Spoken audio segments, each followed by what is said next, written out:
clear from the book that in times past you loved the Tour de France. Yes. Are you still in love with it now? I am, but what happened is it's like I was married to the Tour de France. We were divorced, and now we've got back together. Actually, I did love this year's tour because I had that privilege of travelling inside Team Sky, and I got to know Chris Froome a lot. Right. And I've been hammered for this. I believe Froome is clean, especially my own country, because they don't like to think of an English team doing so well. But I believe Froome is clean, and being back on the tour was something I really enjoyed this year. First time I'd been back for 9 years, but it was great, and I did it, and I do love the race, and I want to go back next year and love it even more. What were your early impressions of Lance Armstrong when meeting him one-on-one? Well, when I met him first in 1993, I liked him, I have to say. I thought he was 21 years of age at the time, writing his first tour. I was writing a book. Armstrong was going to be the first chapter, and I thought, this kid has got something. But the stuff that I admired in him then were the kind of sociopathic tendencies that would manifest themselves in a much more negative way later on. I mean, when a kid says to you, I had a stepdad, and the day my mum kicked him out, happiest day of my life, I had a party. Well, you're impressed by that. I was, maybe I shouldn't have been, but I was impressed. I thought, that kid knows his own mind. But when you think about it in hindsight, in a more mature reflection, you think, is that really how you'd like your 12-year-old to be? Having a party when stepdad is kicked out? Not really. So, but I did. I mean, the answer to your question is when I interviewed Lance, I spent 3 hours with him. I wrote a piece in the book, it's 6,000 words. It's a glowing tribute to the guy, to a young guy writing his first tour, a guy who had no interest in the history of the tour. I'm here to win. That was his attitude. I'm here to leave a mark. When this race is over, the world are going to know that Lance Armstrong was here. And in the book, what's striking is that you were suspicious from the first Tour de France win immediately, 1999? Yes, I was, and not just suspicious, convinced. And the funny thing was, people have often said, well, how could you have been so convinced when everybody else thought this was a great victory? And I thought, well, he tested positive for cortisone, that got covered up. His attitude to the clean cyclists in the race, he was a bully of the guys who were clean.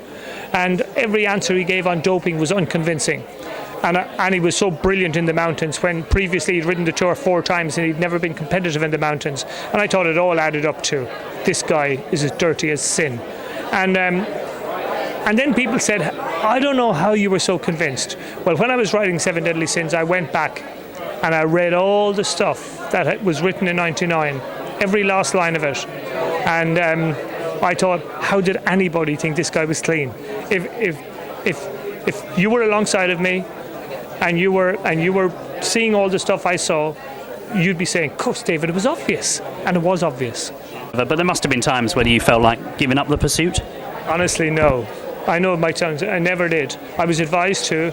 My great friend Paul Kimmage pulled me aside in 2005 and said, this is actually destroying your life. This is taking over your life. It's hurting your family. Now, my family never said that, to give them credit. And I remember listening to Paul saying, and I saying, yeah, you're right. And I'm thinking in the back of my mind, no, you're not, and I'm not listening to you. And all I wanted to do at that time in 2005, I didn't want to cover Armstrong anymore. I'd written LA Confidential with Pierre Ballester in French. I wanted that book out in English, and I dedicated myself to getting it out in English, and I got it published in America in 2007 as From Lance to Landis, the inside story of American doping at the Tour de France, and getting that out was a big deal for me. That was like John Kerry, the Democrat, who's now doing all that great work with the Iranians. He was going to work with Armstrong on different cancer projects. He read From Lance to Landis, and he kind of distanced himself from him. And now that to me was a little victory, I live in Spain, and the public there, the offences of Armstrong, Contador and such like, they don't seem to treat it anything like as seriously as we have here, or they sort of. And Contador is still a hero with most of the public. Yes, that's absolutely true. And the Spaniards, when I was at the press conference in 2001, and we were asking Armstrong about Ferrari. Right, and there was something like 18 questions of rubbish because everybody wanted to ask about this doping doctor that Lance is working with, and eventually we got around to the doping, and there's some good debate, and the Spanish journalists were there. You could see they were agitating, they were agitated, and one of the Spanish journalists said when there was a pause in the doping thing, He said, Lance, have you any plans of riding the Vuelta in September? And I just thought, guys, hold on. Can we not find out if this guy's a cheat first, you know? But the Spanish had a different attitude. And to me, it's diminished Spanish sport. And those blood samples that lie somewhere in Spain, or did, will we ever see them? Will we ever know? I don't think so. And it was a difficult. I think at that time Spain was ready to be a bit more honest about doping, but Spanish law meant that doping was not a crime. So therefore, the rights of people's privacy when they go to their doctor transcended the need for the public to see who owned those blood samples. So that lady judge who made the decision, in law, she made the correct decision. I've spent the last 2 weeks talking to fellow journos who all say to me, just say one thing to David Walsh, bloody well done and good on you and such like, which is tremendous. But during it all, during that pursuit, were many of our fellow professions on your side? I think a lot of them were, but a lot of the cycling journalists had bought into Lance early on, and they didn't want to change. But forget the journalists. Our great spin doctor par excellence, Alistair Campbell, Mr. Blair's man. The man who was influential in Britain's presence in Iraq, we could say. When Tony Blair lost power, Alistair decided to become a sports writer, and he wrote for the Times.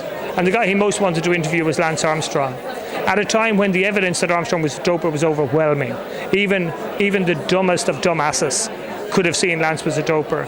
Alistair went out and interviewed him, and they loved each other. Alistair never asked him a tough question. Lance gave the usual BS, and Alistair soaked it up. One of the most eminent political minds of our time bought that nonsense. And I thought to myself, Alistair, the country was sort of in your hands, man. He says, most recently, Lance Armstrong said that, okay, punish me and everything, but don't forget the others. Now, Tyler Hamilton has won this award, the William Hill Sportsbook of the Year award, in recent years. Does Armstrong have a case on that? Should others be charged? He's a particular case, Lance. He says, I got the death penalty, they got off. The reason he got the death penalty was they asked him to come in with his hands up and tell the truth. He indicated he might. They were prepared to just take away 2 of his 7 tours. They were prepared to give him something like a 2-year ban. He then changed his mind, and he went to law to try and stop USADA having jurisdiction in his case. Now, once you do that, you put yourself beyond the realm of mercy. So he wasn't going to get a merciful treatment, and he didn't. But he got what he deserved, in my view. The thing that Lance did was, as soon as he got caught, and the Sunday Times went looking for their money, he paid the money back, and he paid it back generously. And he has since talked about that and said, I've sorted things out with David Walsh in the Sunday Times. They deserve to get their money back, and they were the first people to get it back. And I think that's his way of saying is, our relationship was business, it was professional. We were never friends, so there is no need for apologies or anything like that. I was a journo trying to prove he was a crook. He was a crook trying to conceal the truth from everybody, and I was a problem. So it was just business.